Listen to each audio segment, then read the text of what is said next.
করে ছাত্র নিয়ে যাচ্ছিল, গেট পড়েছিল, ঠিক আছে। তো পরে একটা ট্রেন যায়, তখন গেটটা ছিল মানে পড়াই ছিল। পরবর্তী এক্সপ্রেস আসছিল, তখন গেটম্যান তুলে দিয়েছিল গেটটা। পরে ওভারসিং করতে যাই, সাইডে পেছনে একটা বুড়ো মানুষ পার হয়।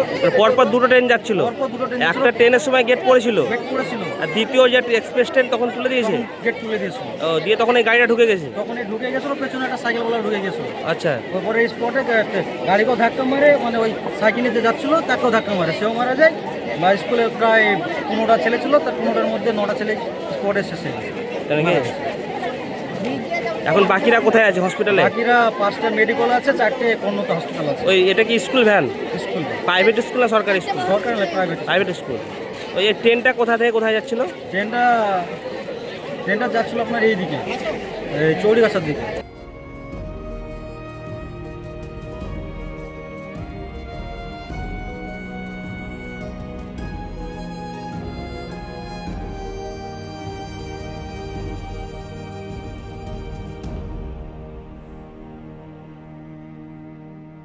ট্রেনের সঙ্গে একটা স্কুল ভ্যানের অ্যাক্সিডেন্ট হয়েছে।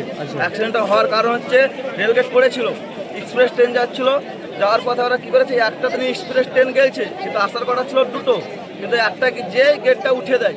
তারপরে কিছুক্ষণ পরেই ট্রেনটা 10 সেকেন্ড বা 15 সেকেন্ডের মধ্যে ট্রেনটা আসে, তারপরের ট্রেনটা, কিন্তু সে বেরোতে না পেরেই ট্রেনটায় ধাক্কা মারে। মানে একটা ট্রেন গেছিল, তখন গেট পড়েছিল। হ্যাঁ, তখন পরের ট্রেনেরটাতে গেটম্যান গেট নামায়নি, তাই তো? গেট মানে নামানো উচিত ছিল। আচ্ছা, সাথে সাথে ট্রেনটা ঢুকে গেছে 20 সেকেন্ডের মধ্যে, কিন্তু সে এক্সপ্রেস ট্রেন যেই বেরিয়ে গেছে, সে ওকে আবার নামানো উচিত ছিল পার কয়েকজন, কিন্তু পেরোতে পারেনি, যে ধাক্কা লেগেছে। তাহলে কি গেটম্যানের গাফিলতির কারণে এই দুর্ঘটনা? কি চাইছেন এখন আপনারা? আমরা চাইছি যেটা আইনে তো ব্যবস্থা হবে, সেটা আমরা চাইছি। কতজন আহত হয়েছে এবং মৃত্যু ঘটেছে এখানে? এখানে মারা গেছে 2জন, হাসপাতালে মারা গেছে শুনছি 1-2জন মারা গেছে। এখানে 3জন আছে। আচ্ছা, হসপিটালে কতজন আছে? টোটাল কতজন আছে জানেন? 3জন মারা গেছে এখানে স্পটে, আর হসপিটালে 1জন মারা গেছে, আর কিছু সুস্থভাবে কিছু চিকিৎসা চলছে।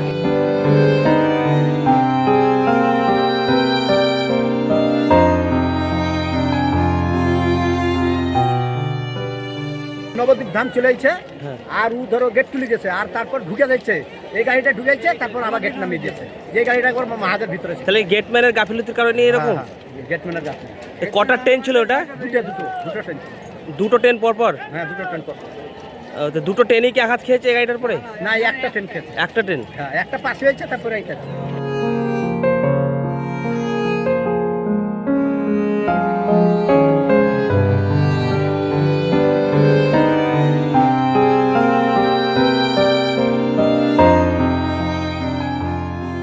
এখানকার যে গেটম্যান, সে হচ্ছে মূল অপরাধী।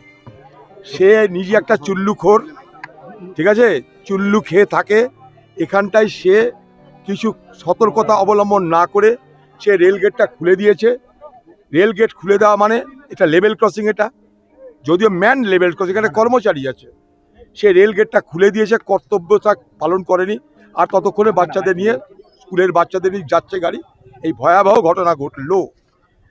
আমরা দেখছি ভারতবর্ষে হাইড্রোজেন ট্রেন চলছে, বুলেট ট্রেন চলছে, অনেক গল্প হচ্ছে, কিন্তু বরাবর আমরা যে দাবিটা করে আসছি, আমি নিজে একজন রেলের প্রতিমন্ত্রী ছিলাম আগে, বরাবর আমরা যেটা করার চেষ্টা করেছি সেটা হচ্ছে বেসিক মৌলিক যে সমস্যা যেখানে যেখানে হয়, সেই বেসিক পরিকাঠামোটাকে গড়ে তুলতে হবে। এই বেসিক পরিকাঠামো গড়ে তুলতে না পারার কারণে আজকে এই অবস্থা। কেন এখানটায় কর্মচারী খুলে দিল? তাহলে কি সে ট্রেন্ড নয়? তাহলে কি সে জানে না? না তাকে কি কোনো ক্যাজুয়াল ডাকা হয়েছে, না তাকে কি আউটসোর্সিং করা হয়েছে, কোথাও থেকে নিয়ে আসা হয়েছে ভাড়া করে? সে কি রেলের কাজকর্ম সম্পর্কে প্রকৃত অর্থে সে শিক্ষিত? এতগুলো প্রশ্ন আসবে। এটা মূলত মূলত মূলত রেলের সুরক্ষার প্রশ্ন।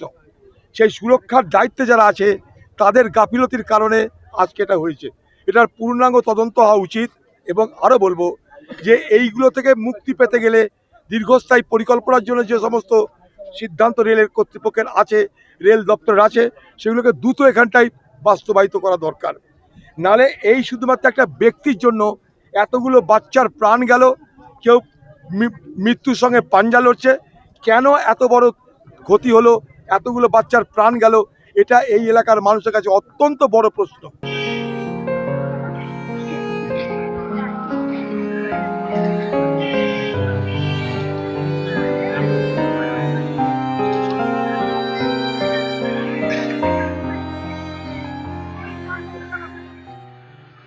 দুর্ঘটনা যেটা ডাবল ক্রসিং এ ঘটেছে, এটা আজকেই সকালে ঘটেছে। আমরা খবর জানার পরে সমস্ত আমাদের পুলিশ প্রশাসনের পক্ষ থেকে আর আমাদের সিভিল প্রশাসনের পক্ষ থেকে যা যা করার আছে ওটা সবই আমরা করেছিলাম। আর যারা ইনজিওর্ড আছেন ওরা ট্রিটমেন্ট পাচ্ছে আমাদের মুর্শিদাবাদ মেডিকেল কলেজ হসপিটালে, অ্যান্ড দুজন কর্নার সুবর্ণতে ট্রিটমেন্ট পেয়েছিল সামান্য মাইল্ড ইঞ্জুরির জন্য, ওরা আসছে এখানে। অ্যান্ড আমাদের ডক্টরস টিম আপ্রাণ চেষ্টা করছে so to save all of them. Let us hope that they all come back safely. And যারা তিনজন স্পটে মারা গেছেন তাদের জন্য ইন্ডিয়ান রেলওয়েজ 10 লক্ষ টাকা অ্যানাউন্স করেছে, অ্যান্ড আমাদের state government as per honourable MAC যেটা বলেছিলেন, and as per also honourable CM's advice 5 lakh টাকা অ্যানাউন্স করা হয়েছে। অ্যান্ড এই ফর্মালিটিগুলো দ্রুতগতিতে আমাদের অ্যাডমিনিস্ট্রেশন করে দেবে।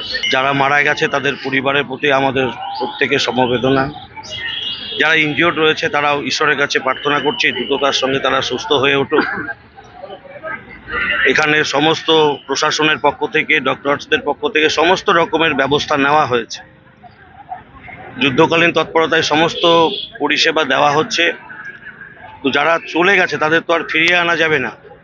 সরকারের পক্ষ থেকে অবশ্যই ঘোষণা করা হয়েছে, আপনারা জানেন, রেল মন্ত্রকের পক্ষ থেকে 10 লক্ষ টাকা, এবং আমাদের মাননীয় মুখ্যমন্ত্রী শুভেন্দু অধিকারী মহাশয় তিনিও রাজ্য সরকারের পক্ষ থেকে 5 লক্ষ টাকা ক্ষতিপূরণ ঘোষণা করেছেন।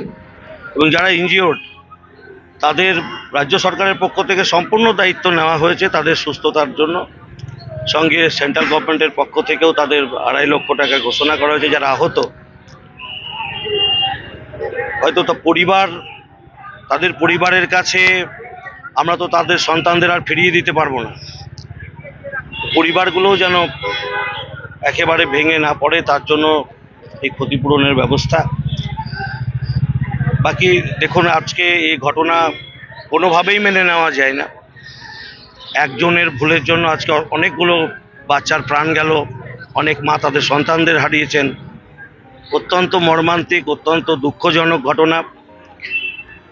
আমাদের কেন্দ্র সরকার, রাজ্য সরকারের পক্ষ থেকে এই দুর্ঘটনা ঘটে গেছে তার পরেই যে ঘটনাগুলোর ব্যবস্থা নেওয়া উচিত নিয়েছে।